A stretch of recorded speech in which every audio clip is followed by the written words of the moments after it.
to this beat.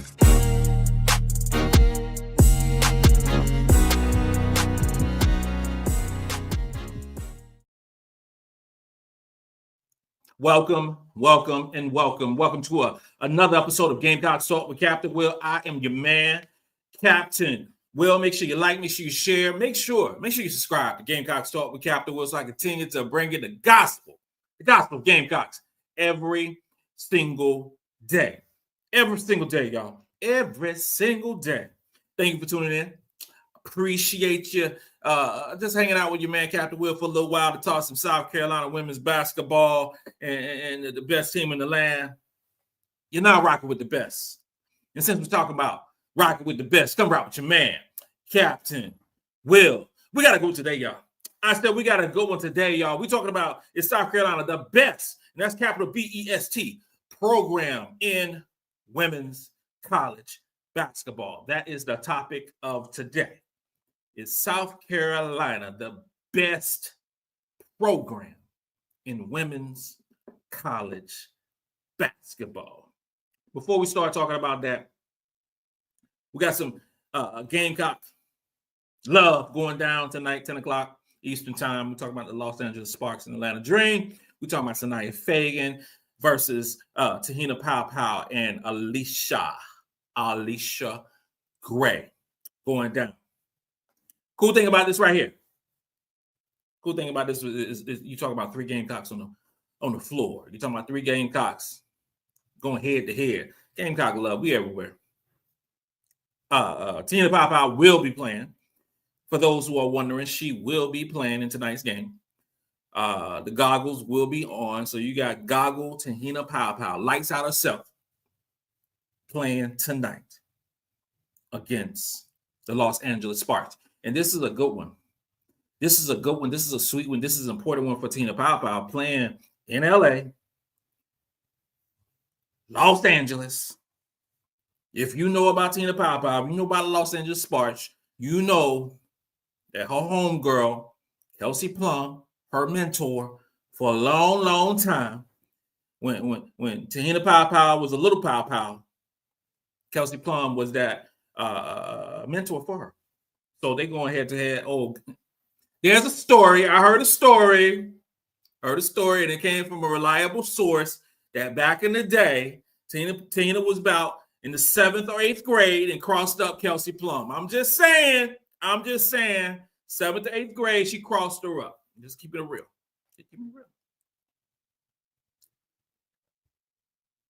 Can't wait for that tonight. Can't wait. I want to see Sanaya Fagen on the floor. Please give her some time through 3 basketball games. She's got 1 minute. Please give her some time on the floor.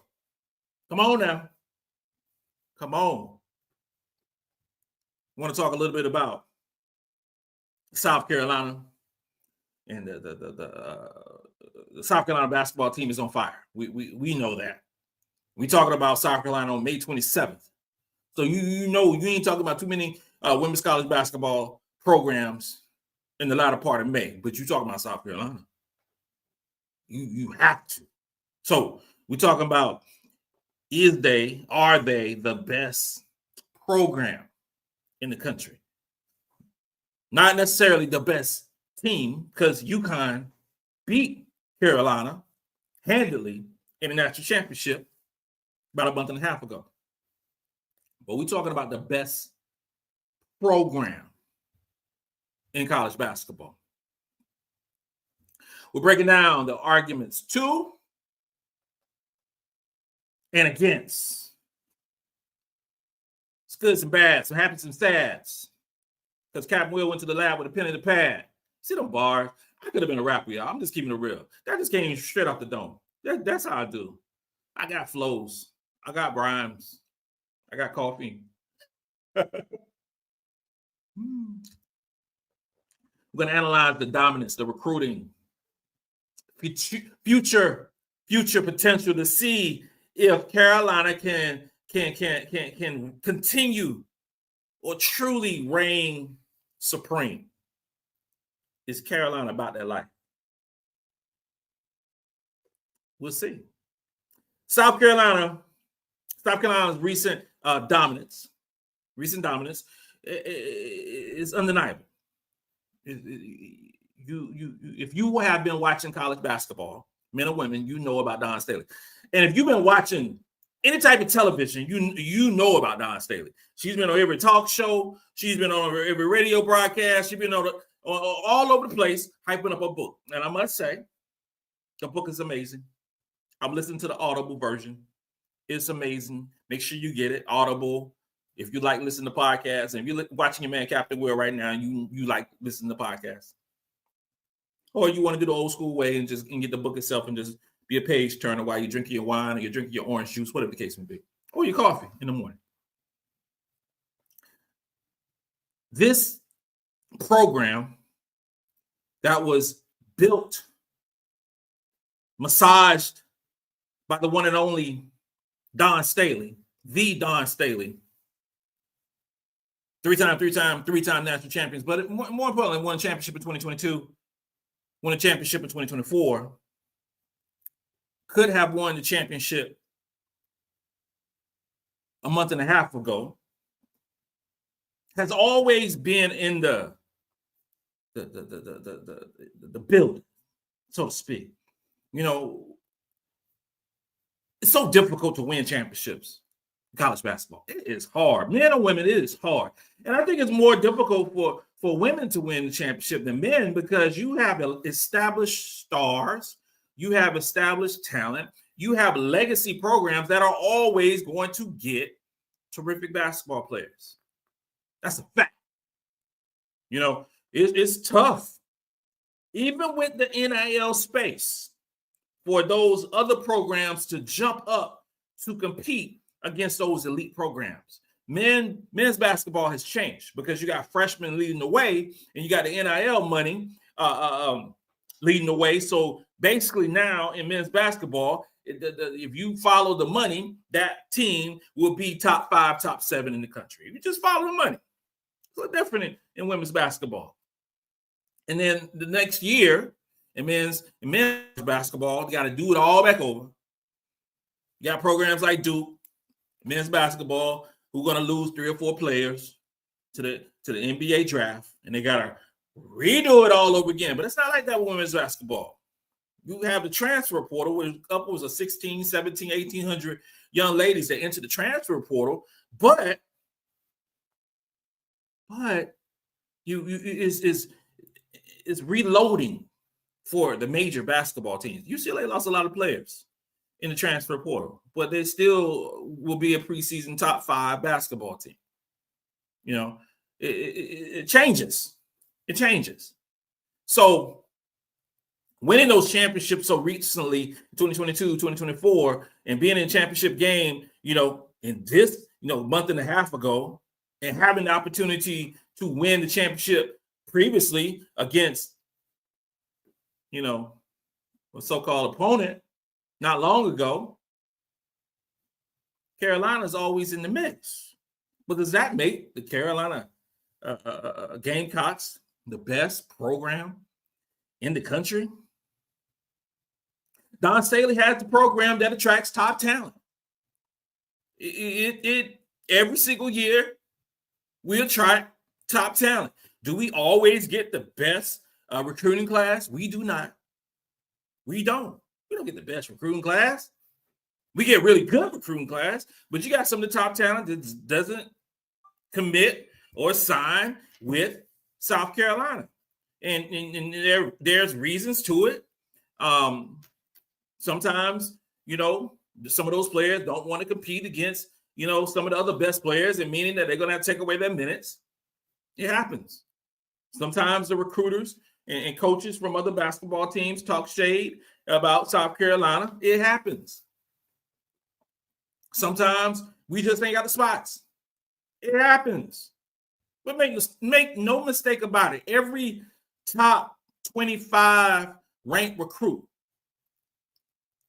has South Carolina in their wish list. That's why I'm so encouraged about the class of 2026, where we have to get some dominant players in this recruiting class. That's a fact. But Dawn, in the transfer portal or in the regular high school recruit business, Dawn Staley is always doing top-notch things. You know, the high pressure defense of Carolina, which I love completely. Because you got a lot of teams out there and playing not a lick of defense. Not a lick of defense. We're going to shoot, and then hope, we outscore opponents. But Carolina always play great defense. You got ladies who don't want to play defense. So I ain't want to go to no South Carolina. I just want to score. I want to play no defense. And it is what it is. That's the choice. Carolina's always one of the most efficient offensive basketball teams. We don't lead the league in scoring. We don't do that. But we're going to play efficient basketball. I watched the WNBA. I watched the NBA to a certain degree. I watched a little bit of men's college basketball. There's a lot of inefficient basketball that's going down across the United States. Real talk. And, I blame a lot of things, but one thing I do blame, one thing in particular, the deficiencies of the deficiencies of players aren't highlighted.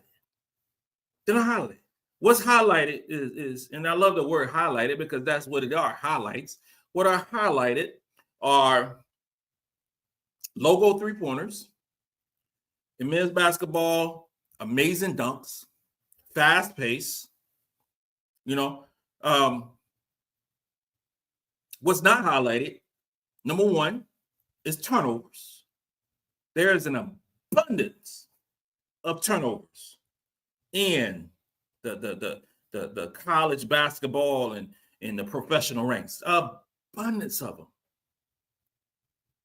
But when you look at the traditional box score, those turnovers don't even show up. If you're looking at it on your phone, you got to click on a button to show the turnovers. If you're watching it on the TV screen, on the bottom ticker, it don't show turnovers. It shows the points, it shows the rebounds, it shows the assists. That's it. So if you have a player who had 18, 19 points, who had, 9 rebounds, 7 assists, you say that, that player had a great game. And I see it on the social media. That player balled out. That player going to be rookie of the year. That player is going to be this, that, and the third. But in reality, that player has 7 assists, but also that player has 7 turnovers. That's not efficient basketball.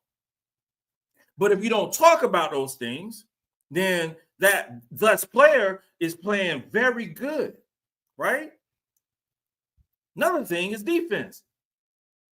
There's way more to defense than getting a steal or a block. It's way more than that. Way more than that. We see some bad defense in college and professional ranks. Bad. Players that's blowing by. You got players who guard you got players who play man, and you got other players who play zone while the rest of the team is playing man, because that player play man, then they can't guard, so we got to hide them on defense. It's a problem. So make a declaration. The declaration is, I'm always going to talk about defense, and I'm always going to talk about turnovers. Because, ladies and gentlemen, those things matter. And with Don Staley, they have always mattered. There's an analytical stat that talks about the best teams in basketball are teams that, lead the league in low turnovers but also is the best at getting the opponent to turn the ball over. And I saw this thing with my own Charlotte Hornets, who are terrible. Charlotte Hornets turnover efficiency was the worst in the NBA. Worse. And then in terms of having the opponent making the opponent turnover was like 27th. This is why you play bad basketball. What I always look at with South Carolina, always, I look at turnover efficiency. And we're always good. Always. I look at assist to turnover ratio. Those things matter when we're talking about professional sports. When we talk about college basketball, turnovers matter. Defense matters. And Don Staley has always preached defense. That's why I'm never worried about defense. Offense, sometimes, especially last season, I was worried about offense sometimes. But we know that defense travels. Defense is going to travel to Los Angeles in November. Defense is going to travel to Vegas, my happy place. I always smile in this city, Vegas. I always smile. It's just a happy place for your man, Captain Will. If you want to make the case that Carolina is the best program, is three different spots you can talk about. Number one, the Gamecocks have proven their ability to win at the highest level. It has been done over and over and over again. Championship after championship after championship. Do we have 12, 13 championships like UConn? No, we don't, because UConn has been doing it for such a long time. And here's the thing, ladies and gentlemen, as well. Parity has happened in women's basketball over the last 4 or 5, I would say last 7 years. There's been a lot of parity. So it is way more difficult now to win a championship than it was back then when Tennessee was ruling the roost and UConn was ruling the roost, because they had the best talent. So of course, you have the best talent. You're going to win more than likely win the most games. You got inferior conference. You're not going to have as much, it's just an easy path. But now it is tough. It is tough to get to the Final Four. It is tough to get to the championship, because there's a lot of talent now. The talent has increased exponentially in women's college basketball. But Carolina, who seems like you can go to Pennsylvania, Carolina's going to win the SEC championship. That goes without saying. That it seems like that's every year.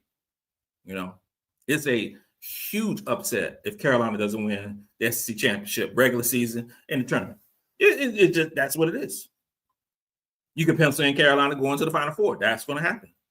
So the ability to win at the highest level, that's a check mark for South Carolina women's basketball team. The consistency to go deep in the NCAA tournament, regardless of the seeding, that's a check mark. That's a given, despite the tough schedule that Carolina always play. And this season, go ahead and mark it down. Strength of schedule, Carolina gonna be number one again in the country. Number one again in the country. Carolina gonna lose a couple of games. You're gonna lose a few games. But Carolina, when it's all said and done, Carolina will be the number one seed and go to the NCAA tournament, and we'll be in the Final Four in Phoenix, Arizona, and I'll be playing golf somewhere. That's the way it goes. The final point in regards to being the case for the best program in the United States of America is that the recruiting success in high school and the transfer portal ensures a pipeline of future stars. And we got 4 future stars in this 2025 recruiting cycle, if you will. Transfer portal, Tanaya Latson. Boom. Medina Ogat. Boom. Boom. 2 well-established players who are going to immediately help the South Carolina women's basketball team, the three-time national champions, immediately. Then you got 2 players. Both of those players are top 12, top 13 in the country, in Agat McCurr and Isla McDowell, who's going to help this basketball team as well. You got 2 long wings and 6'1", Agat McCurr with long arms and long legs. You got Isla McDowell, jump out the gym, 6'2", who can guard. Both of them can guard. Both of them can shoot the 3 well. And both of them going to play a defined role, if you will, this upcoming season for South Carolina. Knocked it out of the park. And I believe those 2 5-star recruits, and Isla and Agat McCurr, are going to be, when it's all said and done, when their college career is over, going to be a legendary Gamecocks. I believe that. The case against South Carolina being the best program in the United States. It's some things now. It's a thing. We don't have the legacy of winning, because we ain't win nothing before Don Staley. Nothing. And then it took a few years for us to start winning. Don Staley was starting our 18th year at University of South Carolina. Now, over the last 10 years, you talking about greatness. greatness for the South Carolina women's basketball team. We talk about, the premier program. If we look at wins and losses, and we take into account strength of schedule, because those things matter, because you got a lot of, if you have the toughest conference in the land, and then you have the weakest conference in the land, I'm talking about UConn with Big East, they suck, they're terrible. But so wins are weighed differently, and we talk about wins and straight up losses. Head to head, that's different. Because this bugs me out, right? South Carolina lost to UConn twice this year. But it's been several years that South Carolina was beating up on UConn. Now let's keep it real. Let's keep it real. South Carolina got, didn't do it this year. There was several years that UConn was getting that L. That's with Paige Beckers, that's without Paige Beckers. That's with AC Fudd, that's without AC Fudd. I can go on and on. Yeah, but UConn got us this past year. They did. But we have not had our foot 10 toes. What's the thing called? What's it with the kids? Because 10 toes in for as long as the Tennessees and the UConns and the Notre Dames and Stanfords and UCLA's. We haven't. We weren't winning championships in the 80s. We wasn't. That wasn't a thing. But it's the thing now. But we got to continue to prove. Continue to prove. Is it wrong to say we got to continue to prove that we belong with the big girls? Is it wrong to say that? But I feel that way. Because of the legacy status that some of these teams have. This team has relied on a lot of individual talent, if you will. We've had multiple number one picks. Aaliyah Boston, A'ja Wilson. It's no coincidence that we won national championships when those two players was at the peak of their college basketball prowess. We won championship, and Camila Cardozo would pick number 3? Okay. This past season, we saw what happened to Carolina with the way that we play basketball when we don't have a dominant big, when we don't have a player 6'5", 6'4" and above who are dominant. We didn't win the championship. Now, you got a lot of teams out there like, okay, well, we didn't win it. Like, man, I wish I was in the championship. I wish I was in the Elite Eight. I wish I was in the Final Four. And then you complaining because you didn't win the championship because we spoiled. South Carolina Gamecock fans are spoiled. I'm spoiled too. I am. I'm spoiled. I want to win every time, all the time. But we did not win this past season because we didn't get a dominant big. Now we got Medina Ogata. Is she the level of A'ja Wilson? No, she is not. Is she the level of Aaliyah Boston? No, she is not. Is she the level of Camila Cardozo? No, she is not. But I believe with this basketball team, she don't have to be. She don't have to be the best player on this basketball team in order for us to win the championship. Taniyah Latson, Chloe Kitts, Joyce Edwards, are going to lead this basketball team in the scoring and the rebound, situation. Raven Johnson is going to get them assists like she's supposed to do. But can we win without a dominant big? We ain't proved that we can. And I'm talking about win at a championship level. We have not proved that we can. We'll see about this year. I mentioned about the parity in women's basketball. With the basketball success for a whole lot of teams is fierce. You got some players. You can talk about Ole Miss.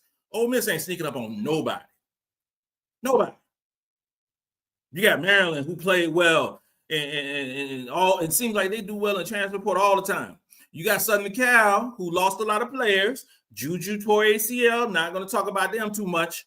You got UCLA with Lauren Betts, Kiki Rice. You're going to do some things again this upcoming season. Notre Dame.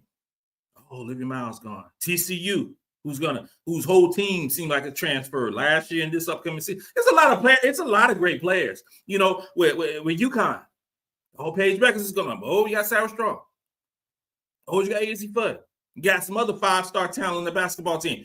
It's a lot of basketball makers out there, shot makers. It's a lot.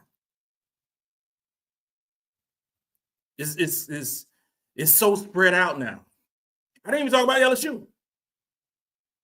For all my homeboys and homegirls who LSU fans watching Man Captain Will, thank you for tuning in. Especially LSU gonna be explosive this year. That guard situation with Lay and Flajay and Michaela Hines, Zakia Johnson, Divine Burridge. Now, in the post is going to be a little interesting, but if they run 4 guards and 1 big, it's going to be something else. It's going to be something else. If we in terms of the potential for future dominance, oh yeah, Carolina's always going to be there, but recruiting success of Don Staley, that ain't going to change. That ain't going to change. As long as Don Staley is at South Carolina will always have great players. Always. We won't have multiple players entering the transfer portal. There was a lot. I mean, you had teams losing 5, 6, 7 players to the transfer portal. And we almost lost our damn mind with Fulwiley leaving. The only one who left in the transfer portal. And we went crazy. Imagine if we were at UCLA and lost 5.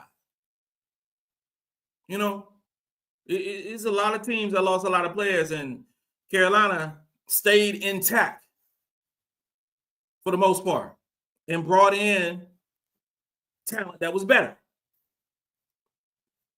It's something, man. It's something.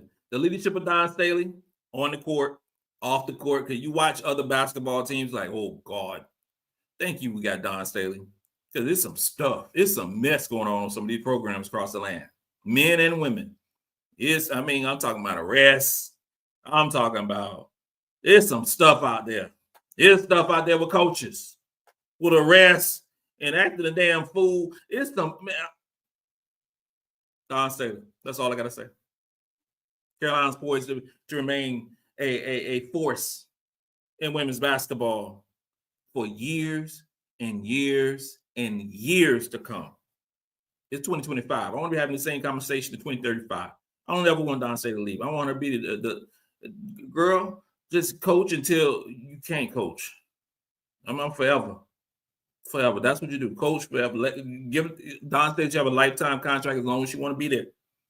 Long time as you don't. I want Don Staley to get the same love that Pat Summitt got. I want Don Staley to get the same love that Gino got with UConn. That's what I want. And I believe it's going to happen.